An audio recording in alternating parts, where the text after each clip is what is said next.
Today we're going to read a book called Charlie Anderson. This book was written by Barbara Abercrombie and it was illustrated by Mark Graham. On the front of the book I can see a gray cat. Maybe his name is Charlie. I don't know. Maybe not. Charlie Anderson by Barbara Abercrombie. Illustrated by Mark Graham.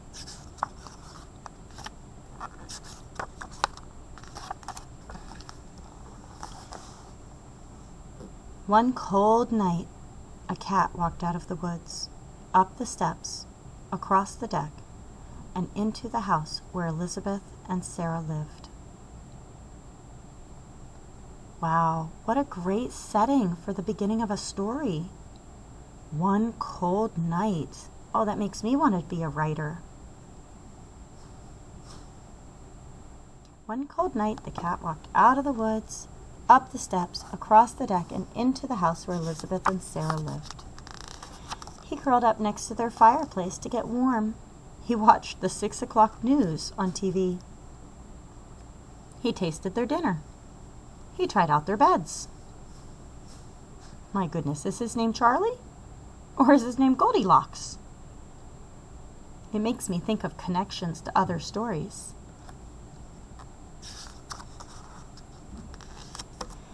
He decided to stay, and the girls named him Charlie.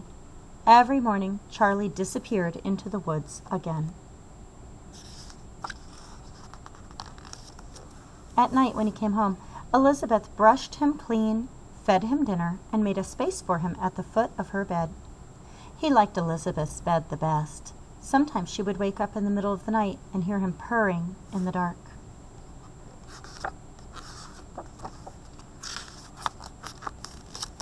Sarah called him baby and dressed him up in doll clothes. Does he seem to like that? Look carefully at him. Is he trying to get out?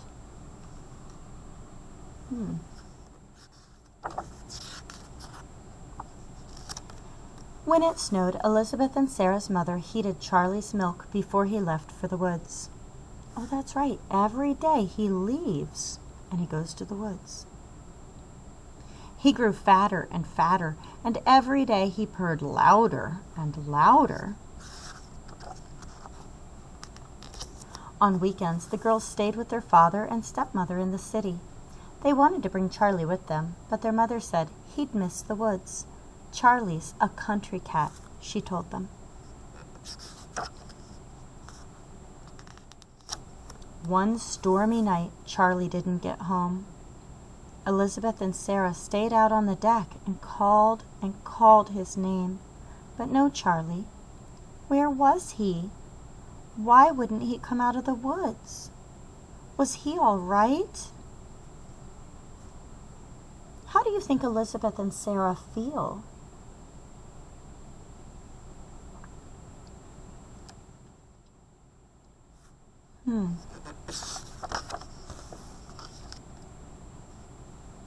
So all night long Elizabeth listened to the rain beating on the roof and the wind rattling the windows.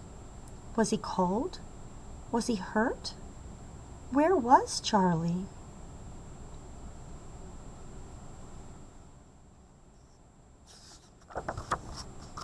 So what was her reaction? When Charlie didn't come home, what did Elizabeth do? She worried about him. She stayed awake and she listened to the storm and she worried about him.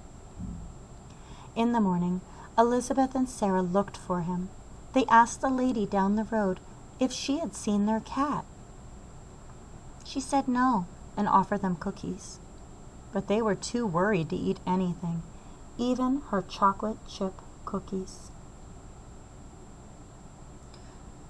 They went to the new house on the other side of the woods. "Have you seen our cat?" they asked. "His name is Charlie. He's very fat, and he has gray striped fur." So they used words to describe Charlie so that their neighbor would know what he looks like, because that neighbor lives all the way on the other side of the woods. "We have a cat with gray striped fur," said the man. "But his name's not Charlie. It's Anderson. He's upstairs, asleep on our bed." They heard a meow, and down the stairs came a very fat cat with gray striped fur. "Charlie!" Sarah and Elizabeth cried. "No, that's Anderson," said the woman. "We've had him for 7 years. Right, Anderson?" He looked at her, and he began to purr.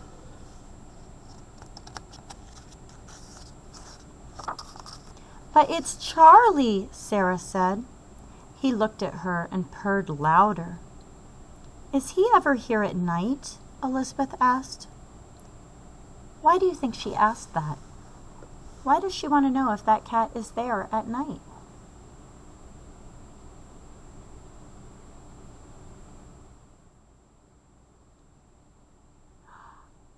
Because Charlie is only at their house at night. Every morning, he leaves and goes into the woods. So Elizabeth says, "Is he ever here at night?" "Anderson is a hunter," said the man. "He prowls the woods at night." "Charlie sleeps in my bed at night," Elizabeth said.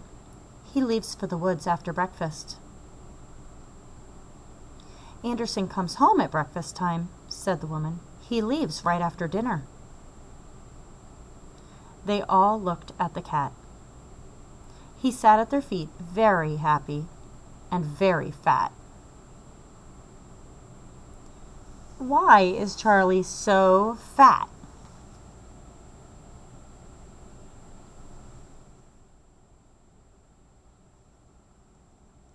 Yeah, he's Anderson at one house, and he's eating dinner and breakfast there. But he's Charlie at the other house, and there he's eating breakfast and dinner. Oh my goodness. So now everybody calls him Charlie Anderson. Sometimes in bed at night, Elizabeth asks him, "Who do you love best, Charlie Anderson?" And she can hear him purring in the dark. Just like Elizabeth and Sarah, Charlie has 2 houses, 2 beds, 2 families who love him. He's a lucky cat.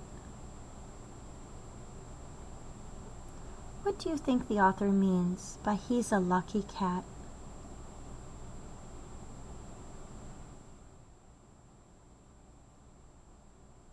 Why do you think we have these 2 pictures in our illustrations? Here's Sarah and Elizabeth with their mom. Here's Sarah and Elizabeth with their dad. They have 2 houses too. They also have 2 families that love them. They are lucky girls.